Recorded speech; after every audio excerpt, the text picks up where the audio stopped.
Maurice Bensoussan, vous êtes président de l'URPS Occitanie. Donc vous allez réagir un peu à tout ce qui, voilà, prenez-le, a été dit. Et puis ensuite, on écoutera Patrick Van der Berg, qui est l'ancien directeur de la stratégie de l'ARS Auvergne-Rhône-Alpes, qui a été cité à plusieurs reprises comme étant un fin connaisseur de tout ce qui est télémédecine et numérique. Donc j'appuie là. Donc voilà, je me déplace pour des raisons techniques simplement.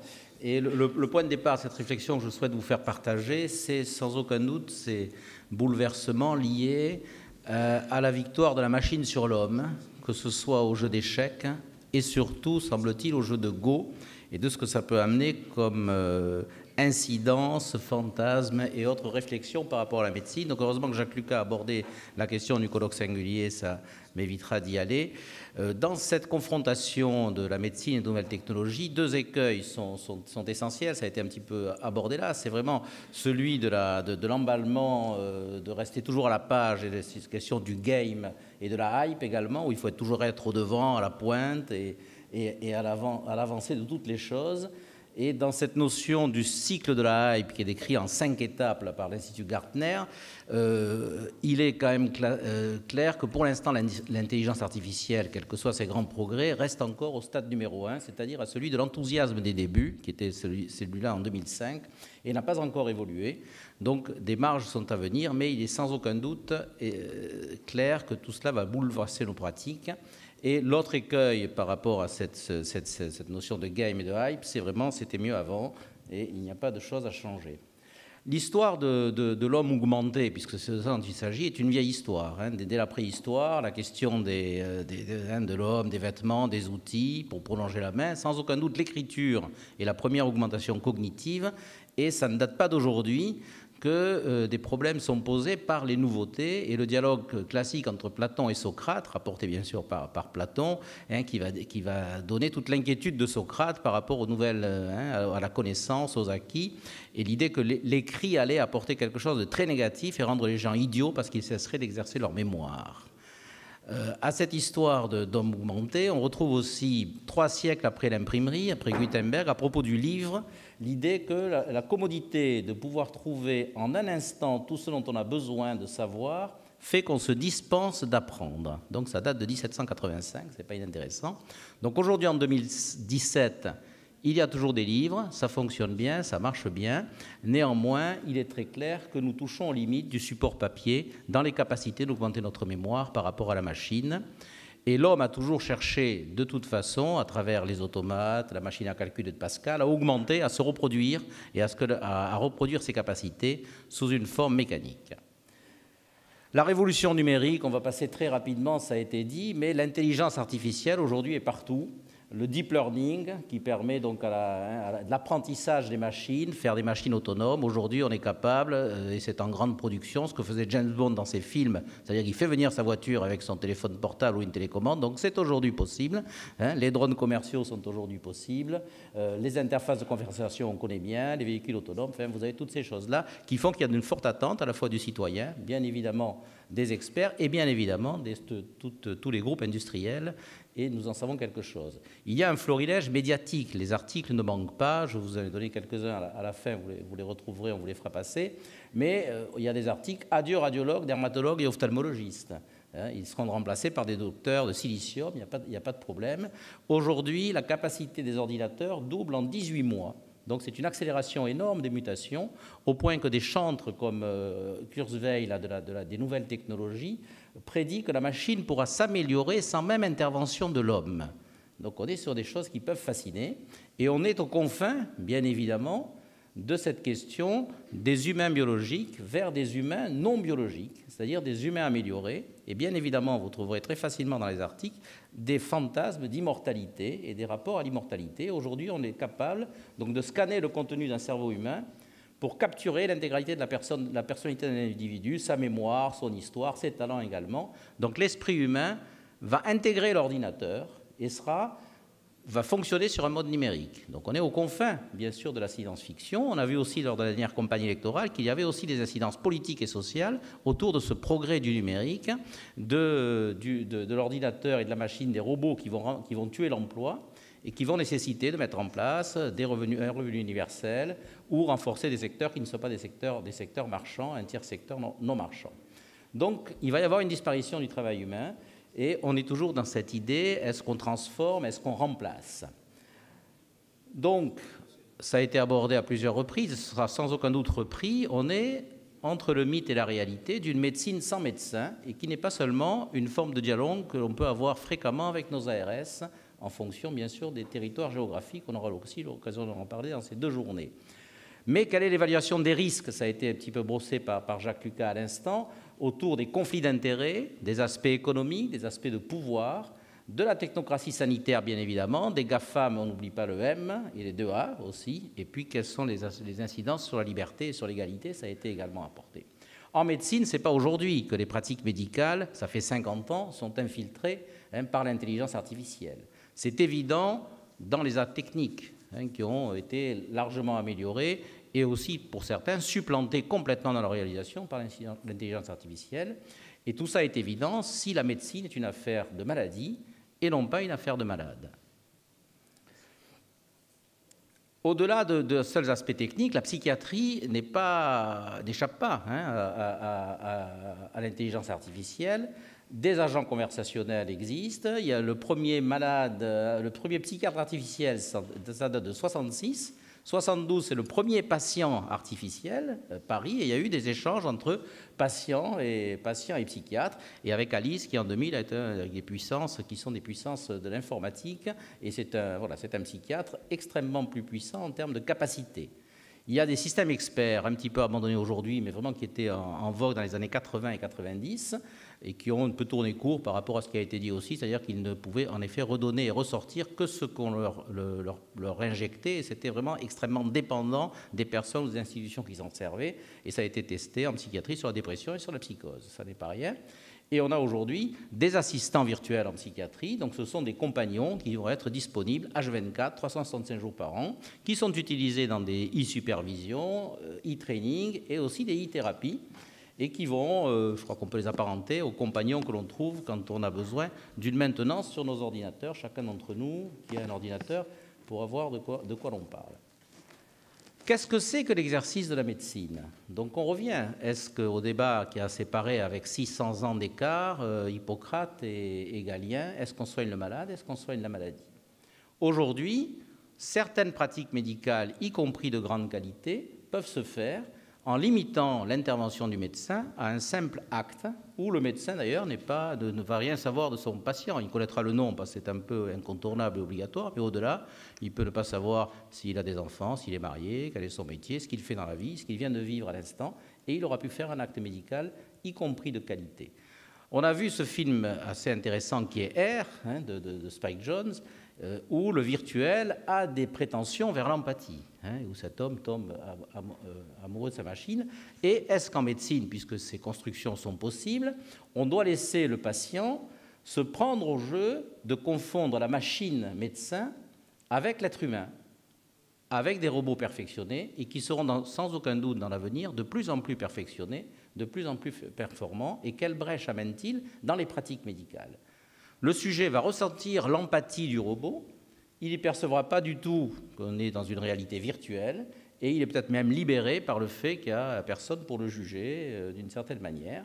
Et puis on a l'idée que, vu qu'il manque de médecins, tout le monde le dit, on a du mal des fois à suivre, enfin il manque de médecins, on se dit que ces outils vont être d'une aide considérable pour le praticien, va offrir un remplaçant, un assistant et peut-être un remplaçant, puisque ces robots sont capables, sur l'analyse du discours, aussi les analyses d'images, d'avoir un petit peu d'adapter les questions et de fournir en temps réel des aides et des indications. Ça peut être aussi une aide sur l'état de santé d'un patient, sur la gravité de ce qu'il peut ressentir, sur des recueils d'informations et éventuellement sur la nécessité d'une intervention urgente.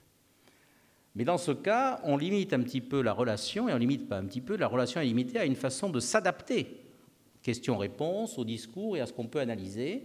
En arrière-plan, il y a quand même le fantasme du remplacement de l'homme médecin, mais on fait fi sans aucun doute de ce que représente l'engagement personnel du médecin dans le soin, alors que cet engagement-là, ça a été un peu abordé par Corinne tout à l'heure, est reconnu comme un vecteur thérapeutique essentiel.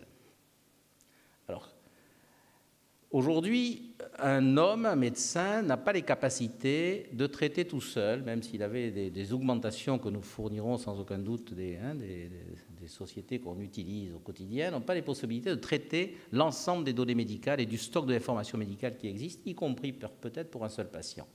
Et en cela, pour les connaissances, c'est une certitude. Ce qu'on appelle aujourd'hui la médecine personnalisée, puisqu'on voit apparaître ça un petit peu partout, c'est la médecine personnalisée. C'est une médecine avec des applications très performantes en oncologie, en ophtalmologie.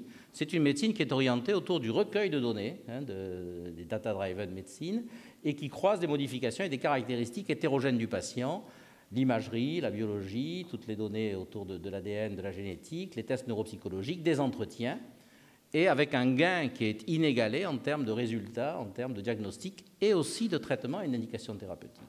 Quelle est la place qui reste à la relation dans une telle pratique médicale? Et on a l'exemple d'oncologues montpelliérains et puis qui exportent un petit peu dans d'autres villes cette technologie qu'on va mettre en place au niveau avec l'URPS à Toulouse, qui est l'exemple du Montpellier Institut du Sein, où des oncologues et des médecins ont décidé qu'il était temps, il y a de ça presque 10 ans, de s'occuper des patients différemment et de proposer des soins de support, tout un accompagnement, tout un tas de pratiques et de possibilités, en équipe bien évidemment, qui amélioraient le pronostic et le devenir de leurs patientes qui avaient un cancer du sein.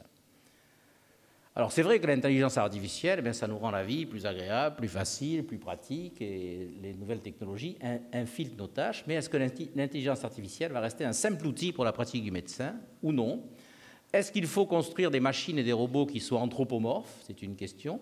Et quel effet aura l'intelligence artificielle sur l'être humain? Qu'est-ce qui va rester de la mémoire des chauffeurs de taxi puisqu'ils n'auront plus que le GPS et comment ils se repéreront en ville en cas de panne d'un GPS? Qu'est-ce qui se passe pour un patient psychotique pris dans des programmes conversationnels et comment il se repère entre la réalité et le délire? C'est déjà pas simple, et surtout le virtuel porté par le robot. 15% de la population, aujourd'hui en tous les cas, est dans l'incapacité de se saisir des nouvelles technologies. Ils ne peuvent pas les manipuler, donc qu'est-ce qu'ils vont devenir?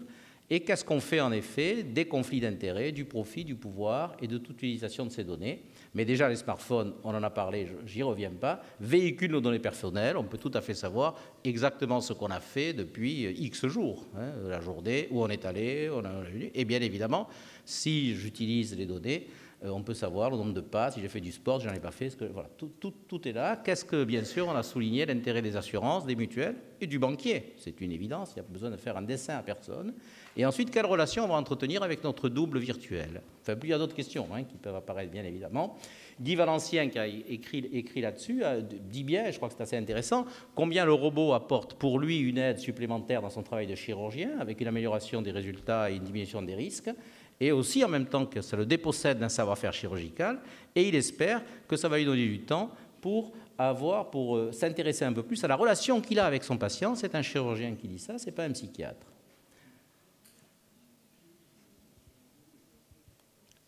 Alors, quelle médecine souhaitons-nous? Ça a été abordé tout à l'heure quand on parlait du rôle du citoyen. Qu'est-ce que l'on veut comme médecine demain? Les mythes ont fondé la philosophie a fondé les sciences, et la technoscience médicale, doit-elle faire oublier la médecine hippocratique? Hippocrate, d'ailleurs, se présentait comme le descendant d'Asclépios, qui est le patron païen des médecins. Demi-dieu, le patron païen des médecins, fils d'Apollon, une simple femme, et le mythe rapporte qu'une fois instruit, il était tellement habile pour opérer, pour distribuer et administrer des médicaments qu'on l'a considéré comme le père fondateur de la médecine des hommes, mais Zeus l'a foudroyé, il a mal fini, parce qu'il s'est intéressé à ressusciter les morts. Ce n'était pas du tout son contrat, donc ça s'est mal passé pour lui. La médecine, c'est autant une affaire de connaissances et de techniques que d'hommes qui se penchent sur d'autres hommes. La question de la place de l'imaginaire humain dans nos désirs, nos actes et nos discours est inévitable. Aujourd'hui, les mythes sont-ils révolus, renvoyés aux oubliettes par l'événement d'une médecine qui serait purement scientifique? Alors à ce propos, la médecine scientifique, est-ce qu'elle peut être assimilée à la science? Donc est-ce que la médecine est une science? Reste-t-elle un art? Plus personne n'en parle. Mais si la médecine se réduit à une science, la question va se poser, qu'est-ce qu'on va faire des médecins et qu'est-ce qu'on va faire des malades? Ils vont commencer à être sérieusement gêneurs si on en règle ce problème. Donc, si on suit Nietzsche, qui à propos de la science se posait la question, non pas de ce que la science savait ou ce que la science ne connaissait pas, mais bien qu'est-ce qu'elle veut, la science? Et je crois qu'aujourd'hui, nous, citoyens, bien sûr, nous, acteurs, médecins, nous devons nous demander qu'est-ce que nous souhaitons, qu'est-ce que nous voulons comme médecine. Et comment la médecine, est-ce que la médecine peut éviter de se confronter à la réalité humaine, c'est-à-dire à la naissance, à la mort, entre autres, et est-ce qu'on peut éviter cette confrontation quand on est médecin? Marembert, qui est un Toulousain, est intéressant parce qu'il précise bien les enjeux éthiques entre médecine et technosciences. Donc Jacques Lucas est parti, mais on en rediscutera avec lui la semaine prochaine à Toulouse. Il va lier, bien sûr, risque et progrès, on en a parlé tout à l'heure et on en reparlera sûrement, sur des aspects de questions morales et politiques, métaphysiques sûrement, et avec des enjeux publics et privés, c'est clair. La bioéthique, c'est un exemple excellent par rapport au progrès et à ce que ça nous amène, cette maîtrise technique du vivant et de l'organique. Et est-ce que la technique est neutre? Qu'est-ce que vous en pensez? Et plusieurs principes pour Marembert doivent être pris en compte, en suivant Jonas, le principe de responsabilité, le principe de l'éthique de la discussion avec Habermas et le principe de l'éthique de la conviction avec Ricoeur.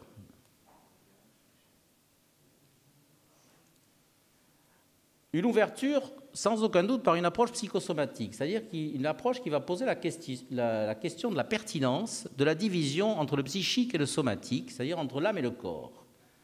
La réalité clinique va contre cette division, même si la médecine a fondé ses progrès thérapeutiques et son efficacité sur cette division. L'exercice de la médecine prend aussi un grand risque à se limiter à l'efficacité d'actes ciblés et à une approche de la personne réduite à sa seule dimension corporelle, neurobiologique ou cognitive. Et nombre de pathologies ne peuvent être abordées ou expliquées ou comprises simplement par la seule causalité linéaire. Donc à partir de cette question de la psychosomatique, qui est venue montrer, est une discipline qui naît autour des limites des modèles mécanicistes de la pathologie humaine, ou aussi de cette tendance à la psychogénèse qui viendrait expliquer par des aspects psychiques tout un tas de pathologies organiques, qui ne tient pas. Mais la psychosomatique propose de ne plus considérer les pathologies, qu'elles soient somatiques ou psychiques, comme des objets extérieurs, comme des entités qui sont coupées du sujet et de sa vie. Elle propose de penser les liens qui pourrait exister entre ces pathologies, un état affectif, psychologique, une situation de vie, et de relier ça à l'histoire du sujet. Dans ce champ-là, ça touche bon nombre de pathologies. L'allergie amène à ces questions, la question de l'auto-immunité, des maladies auto-immunes, c'est très clair, certains cancers, bien évidemment, les maladies inflammatoires chroniques du tube digestif, d'autres affections vont relever déjà des relations entre des aspects de vie, des traits de personnalité, la pathologie, la question de la chronicisation, la question des rechutes, interroge également comme facteur d'échappement au traitement. Également, un exemple en psychiatrie, c'est qu'avant l'émergence et les progrès amenés par les psychotropes, les neuroleptiques en particulier et les antipsychotiques actuellement, les patients qui étaient des patients délirants avaient très peu, et qui peuplaient les hôpitaux psychiatriques, dans les archives, il y avait très peu de pathologies organiques. Aujourd'hui, les agences, le ministère de la Santé, les ARS sont envahis par cette question des soins somatiques aux malades mentaux. Donc les choses ont beaucoup évolué. Un auteur nous aide pour penser l'unité au-delà de la division du corps et de l'esprit. C'est Sami Ali qui pose une question qui dit qu'est-ce qu'il en est de l'unité et comment voir un être humain dans son unité. Et il pense que la pathologie a une dimension relationnelle au même titre que les aspects d'objectivité et de subjectivité qui sont en permanence intriqués l'un à l'autre. L'objectivité n'existe pas sans la subjectivité et inversement. S'il y a une des deux qui disparaît, il y a probablement des aspects d'oubli ou de refoulement. On parle des algorithmes, et on en parlera dans les nouvelles technologies, mais on oublie que les rythmes précèdent les algorithmes. Les rythmes, c'est à la fois quelque chose de biologique et bien sûr, c'est profondément relationnel. L'exemple du rêve, le rêve, c'est aussi un rythme. C'est aussi un rythme qui est présent avant la naissance, et c'est aussi un phénomène de mémoire. Aujourd'hui, des chercheurs auraient pu arriver à reconstruire l'activité cérébrale à l'endormissement, c'est-à-dire les représentations visuelles du rêveur. C'est assez fascinant, mais à l'endormissement. On retrouve souvent des images de la vie quotidienne. Mais si on réfléchit à la question de dire « je rêve », quand on dit « je rêve », c'est toujours une image. Si je dis « je rêve maintenant », bien évidemment, je ne rêve pas. Et si je dis « je rêve dans mon rêve », on est déjà dans le rêve. Donc si on est sans cette réflexion, c'est d'autres choses que l'on ouvre. Et le rythme, c'est aussi une dimension extrêmement particulière et essentielle de la relation, par exemple, de la mère et du nourrisson. La mère synchronise les rythmes du nourrisson. Il n'y a pas de possibilité de vie sans cette synchronisation des rythmes. Et l'on sait très bien que dans un contexte, et les pédiatres connaissent bien ça, les pédopsychiatres aussi, dans un contexte de carence relationnelle, des pathologies organiques et psychiques vont se développer. Je suis allé trop vite. Donc l'idée, c'est que... oui. Alors je vais en arrière. Oui, dans l'avant, c'est pas sur... Non. Voilà. Donc c'est juste une question, voilà, de repartir sur la question du rêve qui nous interroge, puisque le rêve est propre à l'homme. On ne peut pas partager le rêve avec une machine. On n'a pas encore fait des machines qui étaient en mesure de rêver réellement en termes de capacité onirique. Et le rêve, c'est aussi quelque chose qui permet de situer le fonctionnement psychique de chacun d'entre nous. On sait que dans des situations de vie particulièrement difficiles et dans un contexte d'absence de souvenir des rêves, on peut développer des pathologies graves. Donc c'est une différenciation de l'homme et de la machine, puisqu'on a la possibilité aujourd'hui de créer des robots anthropomorphes qui, sans aucun doute, vont bouleverser notre avenir, et comment l'intégrer dans les prises en charge thérapeutiques. Et pour finir, donc, la relation est une dimension essentielle de l'exercice médical, la relation s'entendant non pas dans simplement un aspect d'empathie, mais bien dans une réflexion d'une structuration relationnelle en fonction de l'espace du temps, du rêve et de l'affect. L'intelligence artificielle, on va rejoindre un peu Valencien éventuellement, arrivant en soutien d'une pratique médicale technique, devrait ainsi permettre aux médecins de s'engager dans la médecine du XXIe siècle, c'est-à-dire une médecine relationnelle. Je vous remercie. Merci beaucoup. Merci beaucoup et de cette conclusion positive, en quelque sorte. Mais il reste à savoir qui sera le Zeus de tout ça qui va détruire les méchants.